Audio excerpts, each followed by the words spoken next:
Good morning students. Plant anatomy में आज हम पढ़ेंगे वेस्कुलर टिश्यू सिस्टम या संवहन ऊतक तंत्र।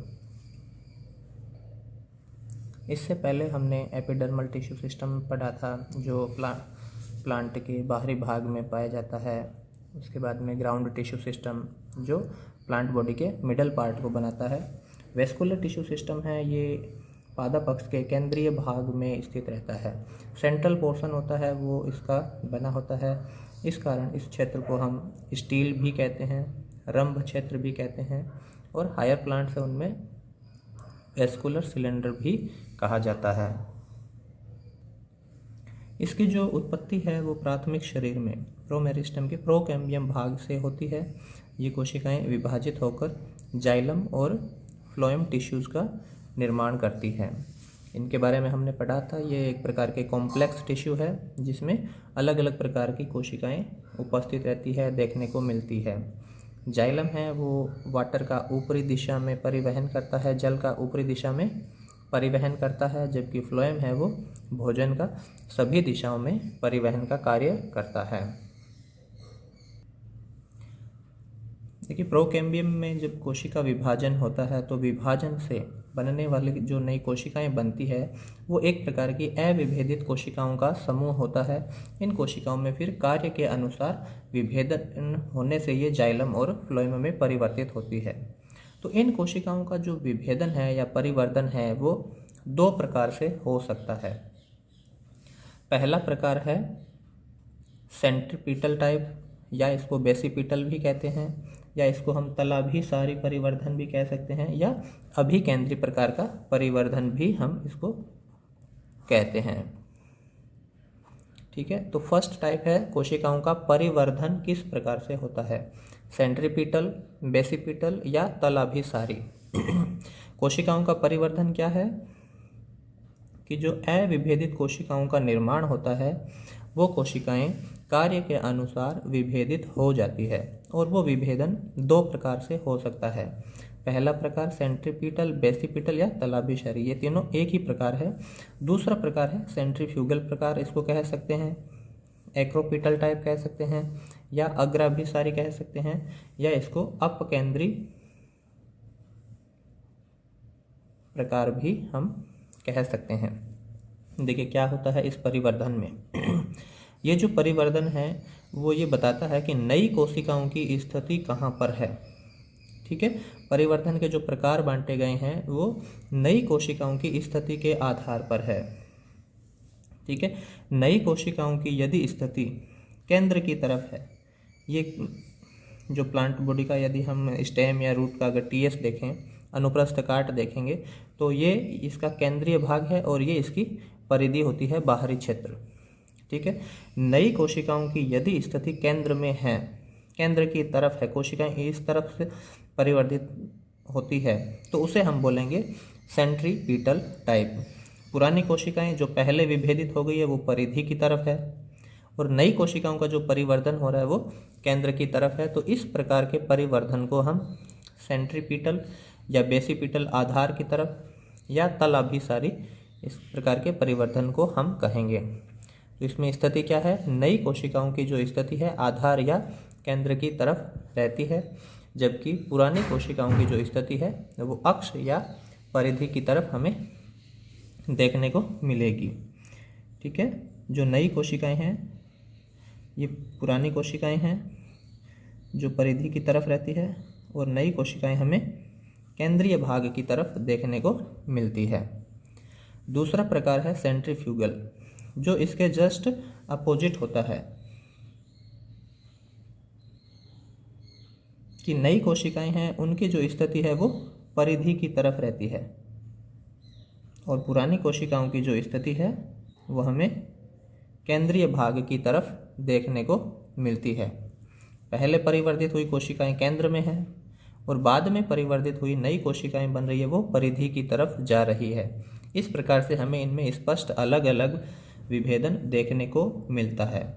ठीक है, तो जाइलम और फ्लोएम में कोशिकाओं का परिवर्धन दो प्रकार से हो सकता है। ये इम्पोर्टेंट है इसमें हमें समझने के लिए कि जाइलम और फ्लोएम किस प्रकार से व्यवस्थित रहते हैं, उनका किस प्रकार के टाइप हमें देखने को मिलेंगे। तो सेंट्रीपिटल टाइप और सेंट्रीफ्यूगल टाइप। अब इस आधार पे जाइलम और फ्लोएम का जो परिवर्धन है वो अलग अलग प्रकार से होता है। जाइलम का परिवर्धन है वो सेंट्रीपिटल व सेंट्रीफ्यूगल दोनों प्रकार से होता है। ठीक है, जाइलम की जो कोशिकाएं हैं अलग अलग प्लांट्स में, एक ही प्लांट्स में दोनों प्रकार से परिवर्धित हो सकती है। सेंट्रीपिटल से भी परिवर्धित हो सकती है और सेंट्रीफ्यूगल टाइप से ये परिवर्धित हो सकती है। फ्लोएम की जो कोशिकाएं हैं वो केवल सेंट्रीफ्यूगल प्रकार से परिवर्धित होती है। ठीक है, फ्लोएम का जो परिवर्धन है वो केवल सेंट्रीफ्यूगल या अग्राभिसारी प्रकार से होता है, इस प्रकार से। ठीक है, अब इनके परिवर्तन से क्या होता है कि कोशिकाएं अलग अलग प्रकार से हमें दिखाई देती है।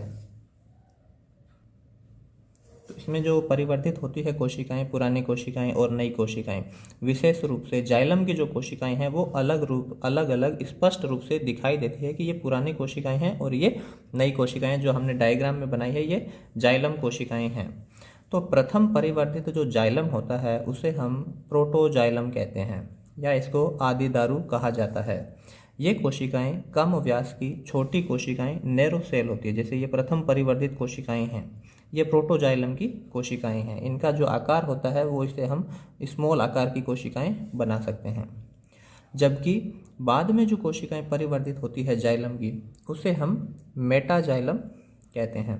ठीक है, या अनुदारू कहा जाता है। ये अधिक व्यास की बड़ी कोशिकाएं होती है। इनका जो आकार होता है इन कोशिकाओं के रेफरेंस में बड़ा होता है। ठीक है, तो प्रोटोजाइलम और मेटाजाइलम साइज के अनुसार स्पष्ट रूप से विभेदित होता है। जो प्रथम परिवर्तित है वो प्रोटोजाइलम है और ये कोशिकाएं छोटी नैरो कोशिकाएं होती है। वाटर कंडक्शन के लिए इतनी ज़्यादा ये दक्ष नहीं होती है।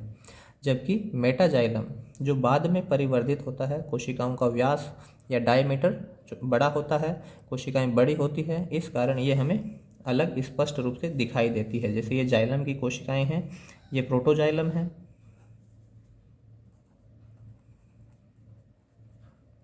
और ये मेटाजाइलम है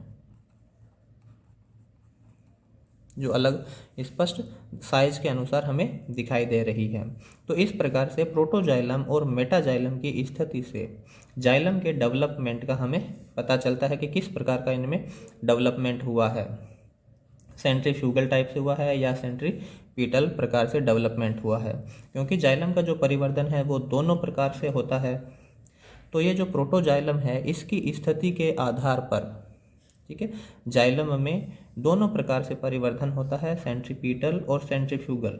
तो इस कारण जो प्रोटोजाइलम की स्थिति है वो बदलती रहती है। ठीक है, और प्रोटोजाइलम की स्थिति के आधार पर हम जाइलम को पुनः 3 प्रकार में बांट सकते हैं। प्रोटोजाइलम की स्थिति के आधार पर जाइलम को हम 3 प्रकार से विभाजित कर सकते हैं। पहली है एक्जार्क स्थिति, एक्जार्क कंडीशन, या इसको हम कहते हैं बाह्य आदि दारू।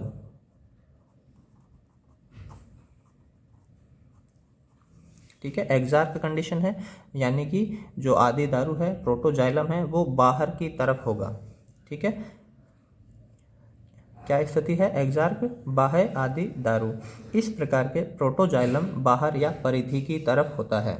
इस प्रकार के जाइलम में प्रोटोजाइलम है वो बाहर या परिधि की तरफ होगा। तो डेवलपमेंट किस प्रकार का होगा? प्रोटोजाइलम देखिए बाहर की तरफ है स्थिति, तो डेवलपमेंट होता है सेंट्रीपिटल प्रकार का या बेसिपिटल टाइप का, इनमें डेवलपमेंट या परिवर्धन होता है। और ये जो स्थिति है एक्जार्क कंडीशन मुख्यतः जड़ों में देखने को मिलती है हमें। जो एंजियोस्पर्म प्लांट है उनकी जड़ों में जो जाइलम की पोजीशन या स्थिति होती है वो एक्जार्क कंडीशन देखने को मिलती है। प्रोटोजाइलम बाहर की तरफ स्थित होगा। इसके अलावा कुछ टेरिडोफाइट्स हैं जिनके स्टेम में भी ये एक्जार्क स्थिति पाई जाती है, उनमें भी डेवलपमेंट सेंट्रीपिटल प्रकार का होता है। सेकेंड कंडीशन है इसके जस्ट अपोजिट एंडार्क स्थिति। ठीक है, एक्जार्क की जस्ट अपोजिट स्थिति है एंडार्क या अंतः आदि दारू।